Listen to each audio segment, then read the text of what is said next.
Lead from the Side is made possible thanks to our incredible sponsors.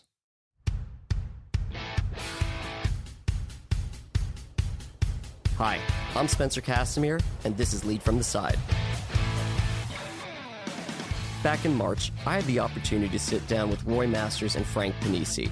Roy is best known as being a super coach of rugby league associated with West Magpies and St. George Dragons. Frank is best known for his now 16-year role as GM of the Melbourne Storm. We really got to go into specifics having to do with leadership and overcoming difficulties in a market that's traditionally Australian rules, as well as the future of the game. I had a lot of fun with these guys hearing their insights, and I know you will as well. So let's get into this. We're here to talk business, but we can't not talk about last week's kickoff of the NRL season. Craig Bellamy's 500th game is this week as well. But let's start off with the 6 again rule. How's the season looking? Well, only on the first or second tackle. I think it's being adjudicated indiscriminately. It all comes down to the whim of the referee. Even in games they can change. There was a game last Sunday between Parramatta and the Gold Coast Titans. There were nearly 50 points scored in the first half, whereas the second half the game completely shut off. I think it's going to take a while, hopefully, for that sooner rather than later to get some consistency, as Roy says. It seems that it could be very effective. Having watched it in the not just last round, but leading up to it, I'm hoping they can sharpen it up a bit. Anything else that you guys picked up in the first round? And any guesses? Because last week it was pretty tough for Storm in terms of players. You were down to 15 at one point, correct? Yeah, look. As you said before, Spencer, Craig, that was his 499th game. So when he says after the game that he cannot remember a more braver performance, just quite a statement to make, but he's correct. To lose one of your best players in the very first 60 seconds of the game, then to lose a winger, again, and people say, oh, it's only a winger, but A, the devastation of losing a player, for the season, but also then our whole balance of our team, we moved a second row to a centre to a winger, and then we lost another replacement. Really, we had no right to win that game, but typical Craig Bellamy teams just found a way to win. And let's not forget that on the bench there were 3 players who had never played an NRL match before. So it was an incredible performance, and let's not forget it was away from home against a team that was desperate to rattle up a first win to take some of the pressure off a besieged coach. So we've gone through so much this week. What are we looking at next week even? I mean, this is a long season right now. This was a team, West, that needed a win, and now it's Rabbitohs, which are grand finalists for last year. We've got a lot of emotion in this game. It's our first home game in 321 days. The fact that we're returning home is a big occasion, and then you throw, of course, Craig Bellamy's 500th, and it's going to be a big occasion on tomorrow night. Actually, with milestones, I have noticed, Frank, we might delve into the psychological aspects here, that there was a period when we lost milestone games, only a couple of years ago, wasn't it?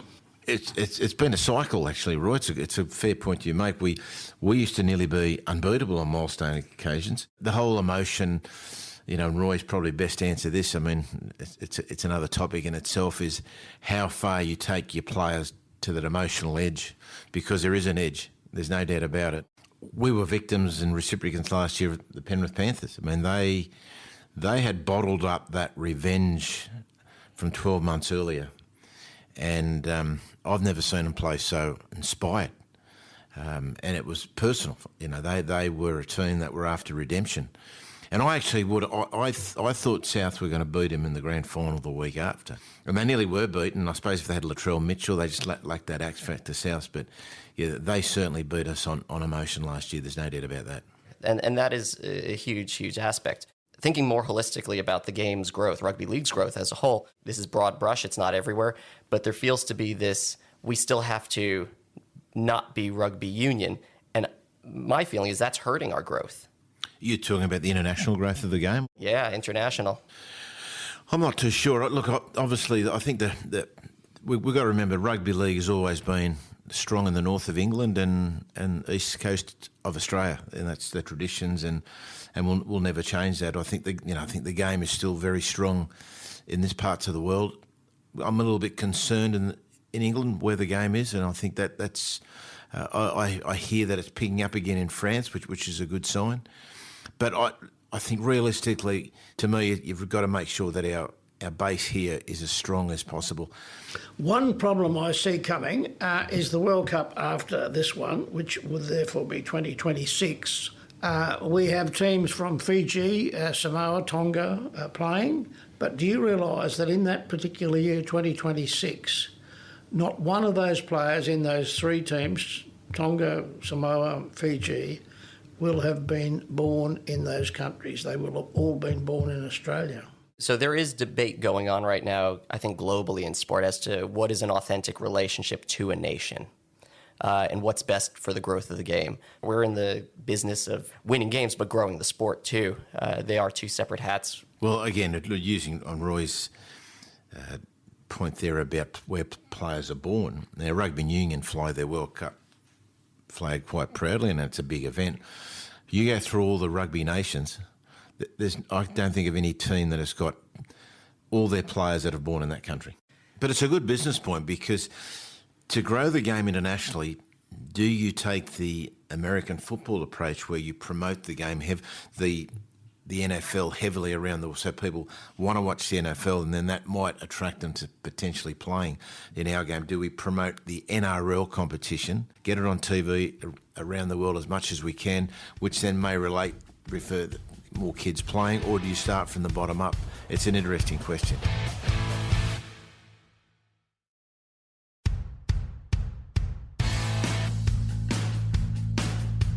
Well, Roy knows this because I've told him a few times. I came across rugby league, and actually rugby union and Aussie rules, because I was just 16 flipping through late night channels on a Thursday, and that's actually what got me so interested. Exposure. Mark Evans and I have talked about this a few times, that yes, you do need grassroots movements, but in the US, last time I checked, we've never even asked or cared about where you're from. As long as you're the best person, we can hire you for the team. Well, I can remember coming back to South Africa again, that I was talking to a Springbok over there who happened to wander into one of the pubs where Frank and I were having a beer, and he said he watched avidly the Winfield Cup, which was the rugby league competition in Sydney at the time. But I think that within a few short years, somehow or other, the Winfield Cup didn't get shown in South Africa, and the game just died. Every year, the rugby league broadcast contract is renegotiated.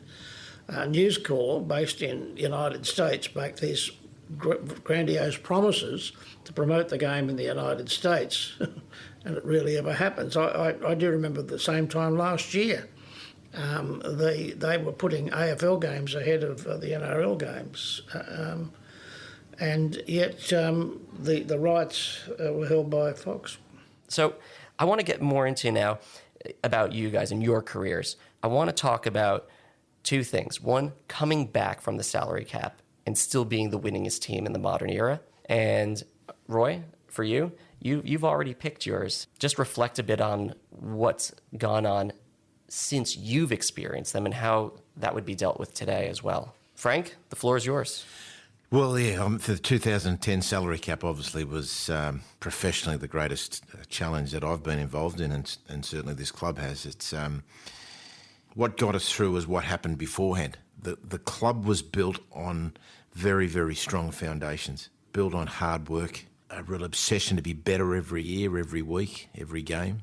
It wasn't inflated salaries that took us over the salary cap. So I think that inner self-belief, knowing that whilst the wrong thing was done in terms of from a financial point of view, that wasn't the reason for our success. Through Craig's leadership, we made it clear early, it doesn't matter what we said because people weren't going to believe us. It was through our actions. Going forward, we just continued that. And so there wasn't a major change in what we were doing in terms of our training, our beliefs, our methods. That didn't change. So how do you shift gears then from coming out of that, we'll call it semi-siege mentality, to prove to the world that your performance is about the character and skill and the abilities of the club? How do you then maintain the success? Well, two things. One, a very strong connection to the people that support this football club. These people are going to come every week, regardless that our win won't give us 2 points on the table. So we owe it to them to perform to our best, regardless if you get 2 points or not. And the other point that Roy alluded to before, after the first few weeks, where it was our structure had gone out the window. We were playing on emotion and that siege mentality. But then we lost the game, and then Craig just put him in the room and drew the line in the sand and said, this has got to stop. The other point I'd like to cut in here on how the Storm managed this very, very unfair, brutal punishment was that there is a bit of a psychology in rugby league that you give a dog a bad name and it sticks. I'll give you a classic example. When Cronulla got done for the drugs at the same time as Essendon did the supplements, the Essendon people just sort of exploded with anger. And, how dare you say this? Cronulla, okay, you're going to call us drug cheats, okay. So reputational damage isn't as severe in rugby league as it is in other sports because they've always called us the bloody working class, thugs. They've called us, mongrels. I'm talking about 100 years of upper-class people in Australia calling us Thugby League. It's an interesting point Roy makes in it. One of the most fascinating things I've found about living here in Melbourne, I'd love $1 for every person who said this to me.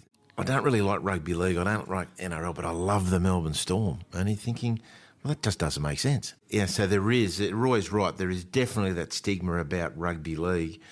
And somehow we've kind of risen above that. Just to finish up on 2010, I think the other massive thing that was done by Craig in 2010, Craig was getting a lot of pressure from above, from his own assistant coaches, to start blooding young players during the 2010 season. We're going to finish last this year. Just blood them, just give them opportunities. Let's get them ready for next year. And Craig absolutely dug his heels in. That he basically said, I've never given away a Melbourne jersey in my 8 years. I'm not going to start now. And he says it today, and I totally agree with him. It was a massive decision that helped us get through 2010 and set up success for the next decade. It's interesting because when I held up the paper to point, you saw that I had written down Melbourne culture as well. Is there a difference in working down here where there isn't as much, as you were saying at least, the fan adulation that you'd get in Sydney, really? Is that an asset being down here in Melbourne? Frank made the point, that people love the Storm but they don't like rugby league. I think that's largely because of the very high standards of off-field behaviour that we've seen with the Melbourne Storm. Melbourne does pride itself on being a little bit more socially sort of appropriate. And I think there has always been in Melbourne a little bit of a veneer of we are slightly more sophisticated. And the Storm have similarly been demonstrated to be slightly more sophisticated than the rest of some of the Sydney teams. Yeah, we've certainly played on the back of that being a Melbourne team. There is an enormous rivalry between New South Wales and Victoria, and Sydney and Melbourne. It just with our State of Origin series is a double red. We've had a predominantly strong amount of Queenslanders play for the club, but when the games have been brought down here, very successfully, might I add, the State of Origin, whether it's the MCG or we used to be at Etihad, they're supposed to be neutral games, but the vast majority of the fans are cheering for Queensland. So it's very 80-20 in terms of Queenslanders. So I think that's a combination of us having a lot of Queensland's players, but also that rivalry between Sydney and Melbourne, I think, and we've utilised that because the Melbourne public get around us because we're Melbourne's team. So you know what, we've spent enough time, I think, on the hurdles. Let's talk about the innovations going on in the club, in the league, in the sport. What are we seeing on the field, but also off the field? I was only talking about this the other night. I think some coaches and some people just innovate for the sake of innovating. What's new? Let's go and get the latest craze out there. But why? And I think that's one of Craig's strengths, and what we do well here is if we are going to change a particular way we do things or introduce something new, why are we doing it? Will it make us better? So innovation is important because we need to evolve, but I'm always aware of just coaches just adding new things for the sake of adding new things. We seem to be just solving problems rather than really trying to innovate, in my mind. Massive. I think that the conversation we should be having is more how do we confront and solve some of the coming problems rather than the perhaps innovations. Who is responsible for development, junior development in the state? The other one, Roy, which is very, very strongly connected, certainly in terms of retention of kids playing, is coaching. Exactly what answered Roy's question. I think we've got to decide first before we do anything, because at the moment I think we're half-hearted. And then sometimes when you're half-hearted, you're thinking, well, it's up to the league to do it. No, it's up to the clubs, and no one does it. So we've got to make a decision. Well, yeah, it is it's a significant problem. And Frank, at the NRL level, in terms of the coaching, to some extent, the clubs are frustrating the opportunity of young coaches to progress. What does succession look like in rugby league and coaching and GM roles and all of these other things? How do we make sure that we don't, as a club, as an organisation, lose that step? It's interesting when, and Roy know this better than me, when boards and clubs, I hear chairmen saying, we're looking for a new coach. We're going to go and get the best coach. I don't understand that. Who's the best coach and how do you define the best coach? Because every club is different. I believe when Craig does leave, we need a coach to continue the legacy, but also start bringing his new ideas to make that even better, rather than getting a coach to come in who's just basically going to start from scratch, because that's not required here. Yeah. Well, Billy Slater, for example, would be an ideal future coach here, and he's having some experience with State of Origin this year with Queensland as head coach. And he's that perfect mix of a person who was a brilliant player, but also was, as a player, very, very willing to study the videos and prepare.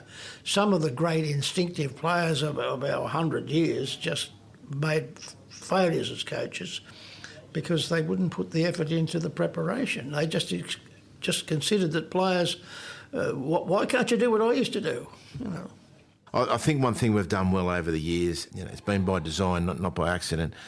We've recruited ex-Melbourne Storm players, into roles of coaches, into administration, and so you can pass on and continue the legacy far easier with people that have been through the system. What about the idea of coaches with leadership but at a lower grade? No, we'd look at all those areas, and I think, and I'll give you a great example, Jason Riles, who he ended up having 2 seasons with us. He left our club at the end of 2013. He returned back to his local area in the Wollongong area. He did 1 year captain coach and 1 year of a coach, and as Roy knows, that's what used to happen. Players would retire and they'd go and captain coach, and it was a great apprenticeship. And then when there was an opening in 2016, we brought him back.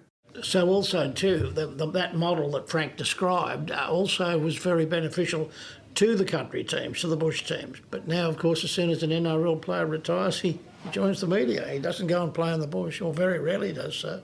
Yeah, I did not expect to hear that, actually. I'm pleasantly surprised, frankly.